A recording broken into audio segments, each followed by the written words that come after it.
Attorney, abogado ka pala na nagtuturo sa Ateneo. At sinasabi mo, ang diferensya ng private sa public figure, pagka public figure ay hindi basta-basta. Kahit nabirahin mo, parang may lisensya ka na, parang gano'n sinasabi mo. Pero pag private, talagang kinakailangan may malis ka agad yun. Siguradong. Kaya lang nung ikaw ay nag-vlog, ito yung title ng vlog mo sa akin eh. Huwag maniniwala sa pakulo at panliling lang ni Marcoleta.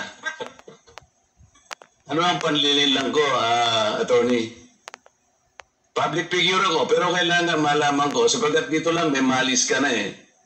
Una, hindi mo ako kilala, ikaw hindi rin kita kilala.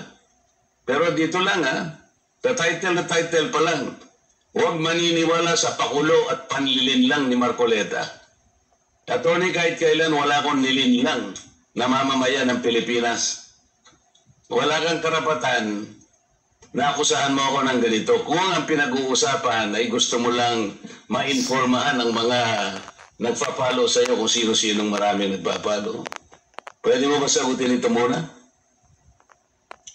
Ano yung panlilin lang na sinasabi mo rito? Marami na po kasi akong naging hindi ko ano yung particular na ito pakikita ko sa iyo, ayan hindi ko po alam kung anong particular doon na attorney, gumawa ka ng vlog. Yes po, ako po. Responsibilidad mo sa public ito, lalong-lalo na yung naniniwala sa iyo.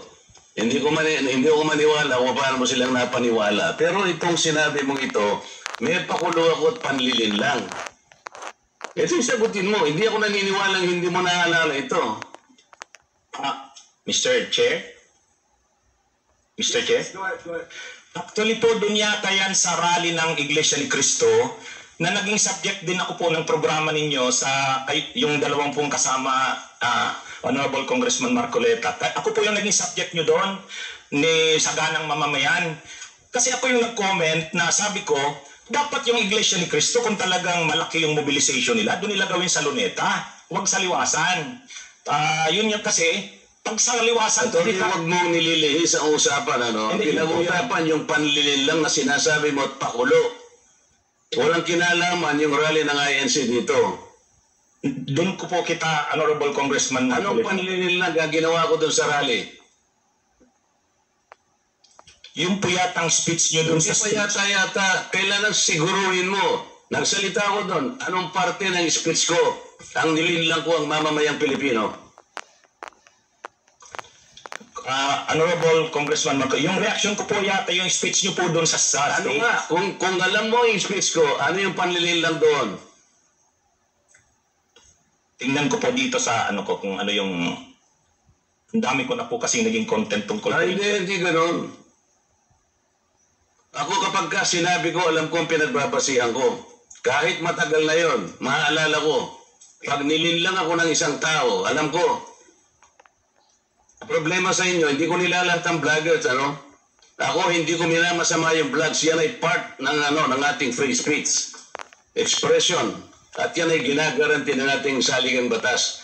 Totoo naman na kapag ka public figures, hindi dapat balat sibuyas. Hindi kagaya ng balat sibuyas ni Kong Barbers, alam ko yan. Pero hindi nangangahulugan. Kailangan i-establish ninyo. I-establish mo.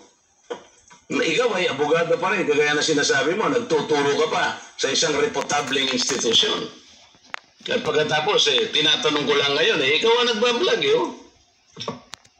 Basta po tungkol po talaga yung naging topic ko po kayo tungkol dun sa rally ng ano nga yung sinabi ko sa rally na nanilang ako ng Pilipino?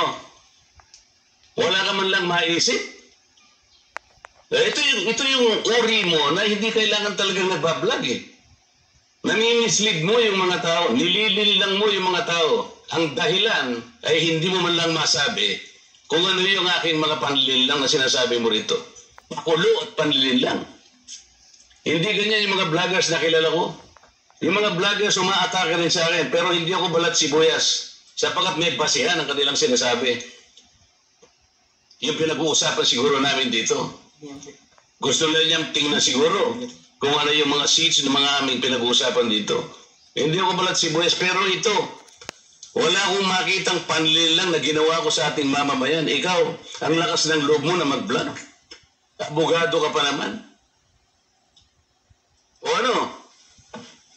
Gusto, panoorin ko po mamaya itong ano, kung ano Ay, ang hirap sa atin, Mr. Chair eh. ano po kasi, Isip-isipin mo, bigla ka na lang gagawa ng isang vlog na ngayon itatanungin kita ng diretso, wala ka man lang masabi, kahit isang panlilin lang.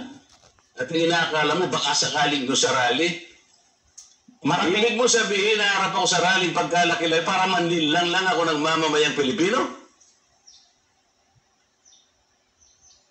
Hindi ka dapat na abogado eh. Hindi ka dapat magturo sa Ateneo. Sinasabi ko sa iyo ngayon. Ako hindi ko inaakusahan ng mga vloggers. Kahit masasakit ang sinasabi nila, ngunit merong basihan. Meron silang pinagmumulan na basihan. Kaya kaya ko na lang siyang itolerate, Mr. Chair, yung babaeng yun eh. Pero ikaw, attorney, dahil sa attorney ka, yan ang sinasabi mo, at nagtuturo ka pa sa isang reputable institution, dito lamang sa title mo eh. Huwag maniniwala sa pakulo at panlilin lang ni Marcoleta. Pagkatapos tatanungin kita ngayon, kung anong panlilin lang ang ginawa ko, wala ka man lang masabi. Kaya naman kita ni demanda pero hindi na kita pagtitsagaan eh. Kung ikaw lang. Gusto ko lang malaman ng mga tao na walang basihan itong ginagawa mo. Para sa akin, sapat na. Nakabayaran sa'yo.